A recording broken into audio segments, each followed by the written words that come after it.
ఎటువంటి సర్జరీ లేకుండా sciatica spondylitis frozen shoulder కి కేవలం 45 నిమిషాలలో నొప్పి లేని అత్యాధునిక చికిత్స ప్రాణ pain clinic. Visakha one town Jabbarthota ఏరియాలో డయేరియా బాధితుల సంఖ్య అంతకంతకు పెరుగుతుంది.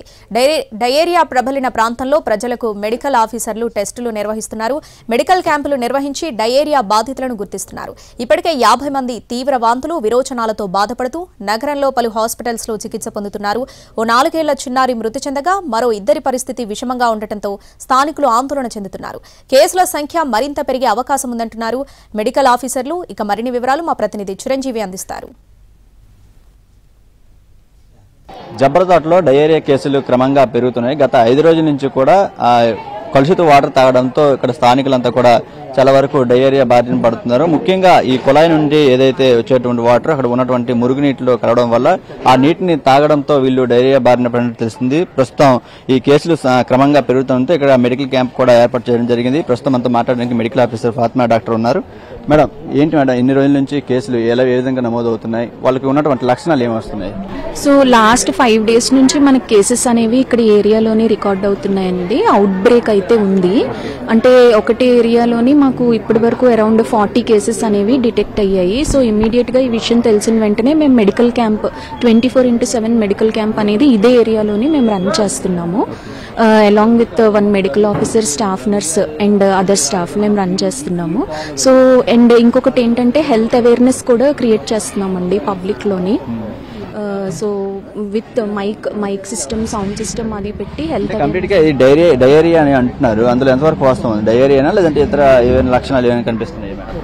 డయేరియా అంటే loose motions and vomiting symptoms ఉన్నదాన్ని డయేరియా, ప్రాబబ్లీ వాటర్ కంటామినేషన్ వల్ల సస్పెక్ట్ చేస్తున్నాము. ఇప్పటి వరకు అరౌండ్ 40 కేసెస్ వచ్చాయండి. ఎవరికైనా సీరియస్ గా ఉందా? హాస్పిటల్లో ట్రీట్మెంట్ పొందుతున్నారు కానీ ఏ విధంగా? ట్రీట్మెంట్ లోని 7 members ఉన్నారు. వాళ్ళు ప్రస్తుతం ట్రీట్మెంట్ తీసుకుంటున్నారు, స్టేబుల్ గా ఉన్నారు. 3 days బ్యాక్ కూడా ఒక పాప చనిపోయిందని చెప్తున్నారు స్థానికులు. ఈ డయేరియా వల్ల చనిపోయిందని చెప్తున్నారు. అందులో ఎంతవరకు ఇది ఉంది మేడం?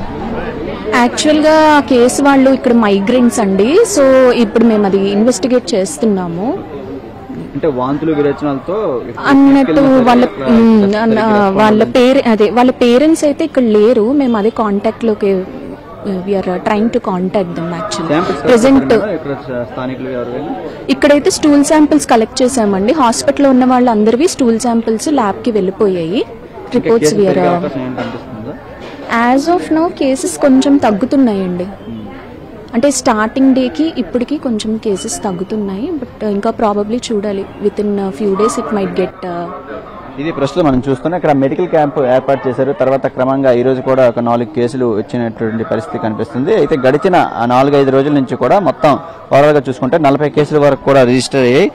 ఇది కలుషిత వాటర్ తాగడం వల్లే డయేరియా వచ్చిందని కూడా అక్కడ వైద్యులు నిర్ధారించినటువంటి పరిస్థితి కనిపిస్తుంది. మరోవైపు చిన్నారి చనిపోవడంతో కలకలం రేపింది. అది ఆ డయేరియా వల్ల చనిపోయిందా లేదా అనేది కూడా మనకి తెలియాల్సి ఉంది. ప్రస్తుతం జబర్దత్త పరిసర ప్రాంతాల్లో ఒకసారి పరిశీలిస్తే స్థానికులంతా కూడా ఒక్కసారిగా ఈ చాప కింద నీరులా ప్రసరించినటువంటి ఏదైతే ఈ డయేరియా వల్ల ప్రస్తుతం స్థానికులంతా కూడా ఆందోళన చెందుతున్న పరిస్థితి కనిపిస్తుంది. ఎందుకంటే గత కొద్ది రోజుల నుంచి కూడా వీళ్ళంతా కూడా ఇదే వాటర్ని తాగుతున్నారు. క్రమంగా ఒక్కసారిగా ఇక్కడ మురుగు కాలువ ఏదైతే ఉందో దాని పక్కన ఉన్నటువంటి ఈ మంచినీటి కుళాయిలు ఆ నీరు కూడా మిక్సింగ్ అవడం వల్ల అది తాగి ఈ విధంగా డయేరియా బారిన పడినటువంటి పరిస్థితి కనిపిస్తుంది. అయితే మరోవైపు మెడికల్ క్యాంప్ కూడా ఏర్పాటు చేసిన పరిస్థితి.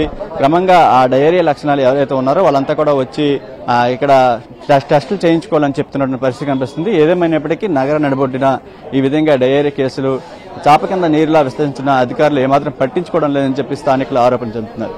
కెమెరామెన్ రావుతో చిరంజీవి, ఎన్టీవీ, విశాఖ నుంచి.